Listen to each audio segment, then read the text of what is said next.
اپنے ذوم میں ان صوفیہ اور اولیاء اللہ کی عبارات کو گستاخانہ قرار دے کے ان کو گستاخ قرار دے رہا ہے۔ اب ہم سب سے پہلے یہ دیکھتے ہیں کہ مرزا جیلمی صرف انہی بزرگوں کو اور انہی کی عبارات کو گستاخانہ اور توہین آمیز کہتا ہے، یا کہ اور بھی کچھ کتابیں اور بھی کچھ عبارات ہیں جن کے بارے میں مرزا جیلمی نے گستاخی کا قول کیا ہوا ہے۔ تو ہم شروع سے بات کو چلاتے ہیں تاکہ درمیان میں ان صوفیہ کی اور بزرگوں کی بات آئے گی تو اس حوالے سے بھی جواب پیش کریں گے۔ سب سے پہلے ہم دیکھتے ہیں ان کتابوں کو جس طرح مرزا کہتا ہے کہ نہ میں وہابی نہ میں بابی، میں ہوں مسلم علمی کتابی۔ یہ کتابیں جو سامنے رکھی ہیں نا، ان کتابوں کے بارے میں کہتا ہے میں تو ان کتابوں کو ماننے والا ہوں، اور یہ کتابیں مرزا جیلمی نے اپنے ٹیبل پہ رکھی ہوتی ہیں۔ جن کتابوں کے اوپر مرزا جیلمی نے اعتراض کیا ہے، صوفیہ کی جن کتابوں پر اعتراض کیا ہے، وہ کتابیں عام طور پہ ہم نے ٹیبل پہ نہیں رکھی ہوتی۔ ہمارے ٹیبل کے اوپر وہ یعنی مقدم کتابیں نہیں ہیں، وہ تو تصوف کی کتابیں ہیں۔ سب سے پہلے قرآن ہے، اس کے بعد حدیث ہے، اور پھر فقہ ہے، اور اس کے بعد تصوف اور صوفیہ کی کتابیں آتی ہیں۔ ہم ان کو پہلا درجہ نہیں دیتے، جبکہ مرزا جیلمی نے جو کتابیں اپنے ٹیبل کے اوپر رکھی ہوئی ہیں، یہ وہ کتابیں ہیں جن کے بارے میں کہتا ہے میں ہوں مسلم علمی کتابی۔ اب ان کتابوں کے اندر ایسی روایات اور ایسے واقعات موجود ہیں جن کے بارے میں مرزا جیلمی خود بیان دے چکا ہے کہ یہ نبی علیہ الصلوۃ والسلام کی توہین ہے، حضور علیہ الصلوۃ والسلام کی گستاخی ہے۔ مثال کے طور پہ یہ صحیح بخاری ہے۔ اب صحیح بخاری، اسی صحیح بخاری کو اٹھائیں، یا مرزا کے ٹیبل کے اوپر جو صحیح بخاری، اس صحیح بخاری کو اٹھا لیں، اس میں 6982 نمبر روایت نکالیں۔ اس روایت کا جو درمیان میں حصہ ہے اس میں یہ بات لکھی ہوئی ہے اس صحیح بخاری میں، اور مرزا کے ٹیبل کے اوپر جو پڑی ہوئی ہے 6982 نمبر روایت، اس میں یہ لکھا ہوا ہے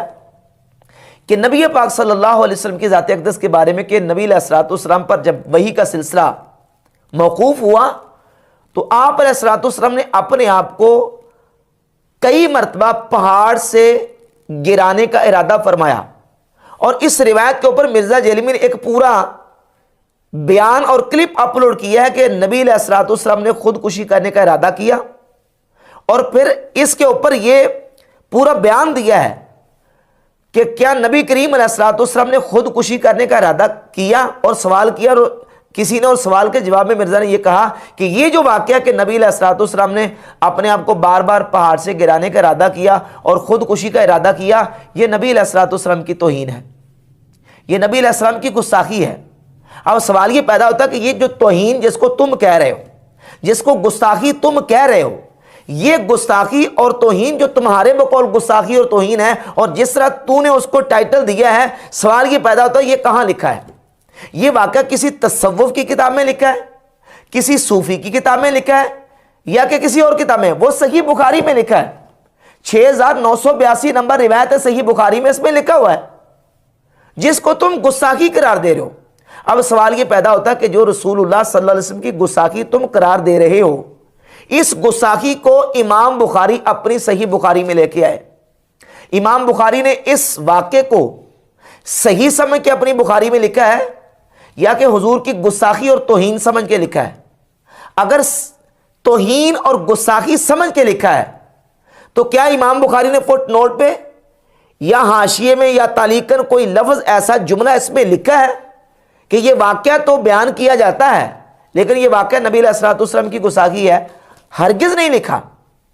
بلکہ امام بخاری کی جو کتاب ہے وہ الجامع صحیح ہے، امام بخاری اپنی الجامع صحیح میں یہ واقعہ لے کے آ رہے ہیں، اور اس کتاب کے اوپر میں کم از کم 5 گھنٹے کا لیکچر دے سکتا ہوں جو نبی صلی اللہ علیہ وسلم کی گستاخیاں اس کشف المحجوب کے اندر موجود ہیں۔ پھر میں ان سے پوچھتا ہوں، یہ کہیں گے جی، پھر یہ کہیں گے جی او جی تبدیلی ہو گئی ہے، تو پھر چھاپتے کیوں پہ تبدیلی ہو گئی ہے؟ انہوں نے کوئی رد نہیں کیا، نہ ترجمہ کرنے والوں نے رد کیا، اور نہ انہوں نے خود رد کیا۔ پہلے امام بخاری کے صحیح بخاری کا فیصلہ تو کرو نا، کشف المحجوب ہو یا حشر بہشت ہو، یہ تو بہت بعد کی کتابیں ہیں، یہ تو تصوف کی صوفیہ کی کتابیں ہیں جن کی اس لیول کی اتھینٹسٹی بھی نہیں ہے جس طرح احادیث کی کتابوں کی ہے۔ احادیث کی کتابوں میں جو واقعات آ گئے اور جو